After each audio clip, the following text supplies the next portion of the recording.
नमस्कार। Technical analysis course के इस पहले एपिसोड में आपका स्वागत है। Fundamental analysis course, stock market course for beginners, the ultimate guide to mutual funds, इन 3 कोर्सेज के बाद हम टेक्निकल एनालिसिस का ये कोर्स ला रहे हैं। जब भी हमें स्टॉक मार्केट में किसी कंपनी में इन्वेस्ट करना होता है या किसी कंपनी का शेयर खरीदना होता है तो हमें सबसे पहले यही चीजें बताई जाती है कि पहले आपको एनालिसिस करना होगा।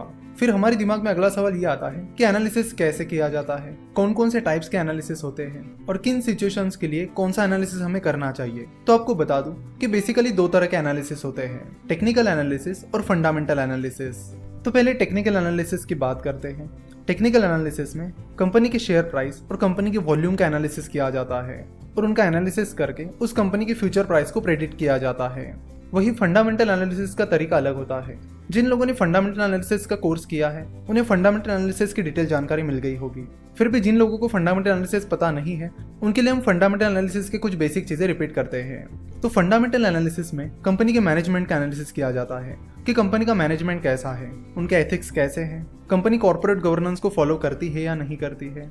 देन कंपनी के फाइनेंशियल स्टेटमेंट्स को देखा जाता है और उनका एनालिसिस किया जाता है, जैसे कि balance sheet, profit and loss statement, cash flow statement, इनका एनालिसिस किया जाता है। उसके बाद कंपनी के प्रोडक्ट्स और सर्विसेज का एनालिसिस किया जाता है कि कंपनी के प्रोडक्ट्स क्या क्या हैं, कंपनी की सर्विसेज कौन कौन सी हैं, उनकी फ्यूचर में क्या डिमांड हो सकती है, फिलहाल वो प्रोडक्ट्स एंड सर्विसेज कैसे परफॉर्म कर रहे हैं, कौन सी नई चीजें कंपनी आगे चलकर लाने वाली है। इन सारी चीजों का एनालिसिस किया जाता है। साथ ही कंपनी का वैल्यूएशन निकाला जाता है और उसके बेसिस पर डिसाइड किया जाता है कि इस कंपनी के शेयर्स को किस प्राइस पर खरीदना सही रहेगा। चलो तो टेक्निकल एनालिसिस और फंडामेंटल एनालिसिस के इस डिफरेंस को एक एग्जांपल की मदद से समझते हैं।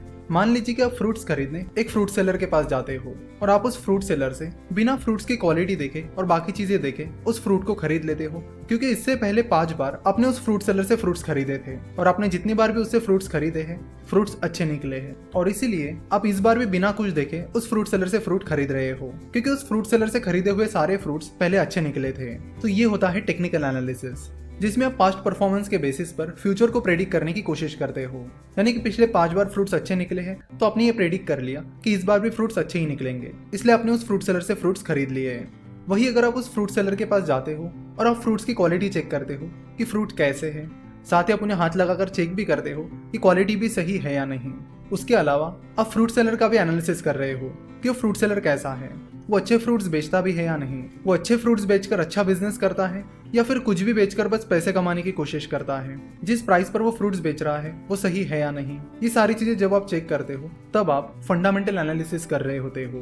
तो इन शॉर्ट टेक्निकल एनालिसिस में शेयर की प्राइस और वॉल्यूम का डिटेल एनालिसिस करके शेयर की फ्यूचर प्राइस को प्रेडिक्ट किया जाता है, यानी पास्ट परफॉर्मेंस का एनालिसिस करके शेयर की फ्यूचर प्राइस को प्रेडिक्ट किया जाता है। वही फंडामेंटल एनालिसिस में कंपनी के financial details, valuation, management analysis etcetera, इन सब का एनालिसिस करके डिसाइड किया जाता है कि कंपनी में इन्वेस्ट करना चाहिए या नहीं। तो टेक्निकल एनालिसिस को शॉर्ट टर्म के लिए यूज किया जाता है, यानी अगर आप ट्रेडिंग करना चाहते हो या शॉर्ट टर्म के लिए शेयर खरीदने की प्लानिंग कर रहे हो तो आपको टेक्निकल एनालिसिस करना होता है, और लॉन्ग टर्म के लिए इन्वेस्ट कर रहे हो तो आपको फंडामेंटल एनालिसिस करना होता है। जाने माने इन्वेस्टर मिस्टर वॉरेन बफेट के मेंटर बेन ग्राहम कहते हैं कि stock market is like a voting machine in the short run and it is like a weighing machine in the long run. यानी वो कहते हैं कि स्टॉक मार्केट शॉर्ट टर्म में एक वोटिंग मशीन की तरह है जहां पर बहुत सारी वोलेटिलिटी होती है, बहुत ज्यादा अनसर्टेनिटी होती है। वही लॉन्ग रन में स्टॉक मार्केट एक वेइंग मशीन की तरह काम करता है जहां पर कंपनी की जो एक्चुअल वैल्यू है वो आपको लॉन्ग टर्म में दिखने मिलती है। तो टेक्निकल एनालिसिस शॉर्ट टर्म में होता है और टेक्निकल एनालिसिस की मदद से इमोशंस, साइकोलॉजी और इरेशनल बिहेवियर का स्टडी किया जाता है। शॉर्ट टर्म में स्टॉक मार्केट में लोग बहुत सारे डिसीजंस इमोशंस के बेसिस पर लेते हैं। कई बार वो अपना इरेशनल बिहेवियर दिखाते हैं जिसकी वजह से शेयर प्राइस ऊपर नीचे दौड़ती रहती है। जैसे कि आपको बता दूं कि जब ब्रिटेन में ब्रेक्जिट की बातें चल रही थी तब इंडियन मार्केट बहुत गिरने लगा था। अगर आप देखोगे तो ज्यादातर इंडियन कंपनीज का ब्रेक्जिट से डायरेक्टली और इनडायरेक्टली कोई लेना देना नहीं था। उसके बाद भी ब्रेक्जिट की न्यूज आते ही स्टॉक मार्केट गिरने लगा था, लगभग सारी कंपनीज के शेयर प्राइसेस गिरने लगी थी। तो शॉर्ट टर्म में ये जो चीजें होती है वो लोगों के इमोशंस की वजह से और लोगों के इरेशनल बिहेवियर की वजह से होती है। इसी तरह ऐसी कई सारी चीजें होती रहती है जिनका कंपनी से डायरेक्टली और इनडायरेक्टली लेना देना नहीं होता, फिर भी शेयर प्राइसेस गिरने लगती हैं, क्योंकि शॉर्ट टर्म में ज्यादातर लोग इमोशनली डिसीजंस लेते हैं, सोच समझ कर नहीं। तो टेक्निकल एनालिसिस इमोशंस और इरेशनल बिहेवियर का स्टडी करती है और हिस्ट्री के बेसिस पर फ्यूचर का प्रेडिक्शन करती है। चलो तो टेक्निकल एनालिसिस को कुछ और एग्जांपल्स की मदद से समझते हैं। कई बार यूनिवर्सिटी एग्जाम्स में या कॉलेज एग्जाम्स में बहुत सारे स्टूडेंट्स पहले पिछले क्वेश्चन पेपर्स का एनालिसिस करते हैं कि कौन कौन से क्वेश्चंस रिपीट हुए हैं, और जो क्वेश्चंस पिछले 3-4 सालों से लगातार रिपीट हो रहे हैं वो उन पर ज्यादा फोकस करते हैं। वो सोचते हैं कि ये कुछ स्पेसिफिक क्वेश्चंस पिछले 3-4 सालों से लगातार आ रहे हैं, इसलिए ये क्वेश्चंस इस बार भी जरूर आएंगे। तो उन्होंने ये जो प्रेडिक्शन किया है कि ये क्वेश्चन इस बार आएंगे, ये टेक्निकल एनालिसिस के बेसिस पे किया है। उन्होंने पास्ट परफॉर्मेंस देखा और उसके बेसिस पर फ्यूचर परफॉर्मेंस को प्रेडिक्ट किया। उन्होंने देखा कि पिछले 3-4 सालों से लगातार ये क्वेश्चंस पूछा जा रहा है, इसलिए संभावना है कि इस साल भी ये क्वेश्चन रिपीट होगा। तो टेक्निकल एनालिसिस बिल्कुल यही करता है, पास्ट परफॉर्मेंस के बेसिस पर फ्यूचर को प्रेडिक्ट करता है। अब जरूरी नहीं है कि वो क्वेश्चन एग्जाम में आएगा ही आएगा, वो क्वेश्चन एग्जाम में आ भी सकता है और नहीं भी आ सकता है। तो इसी तरह टेक्निकल एनालिसिस की भी कोई गारंटी नहीं होती कि वो काम करेगा ही करेगा, वो बस एक प्रेडिक्शन देता है जो सही भी हो सकता है और गलत भी। चलो टेक्निकल एनालिसिस का और एक एग्जांपल लेते हैं।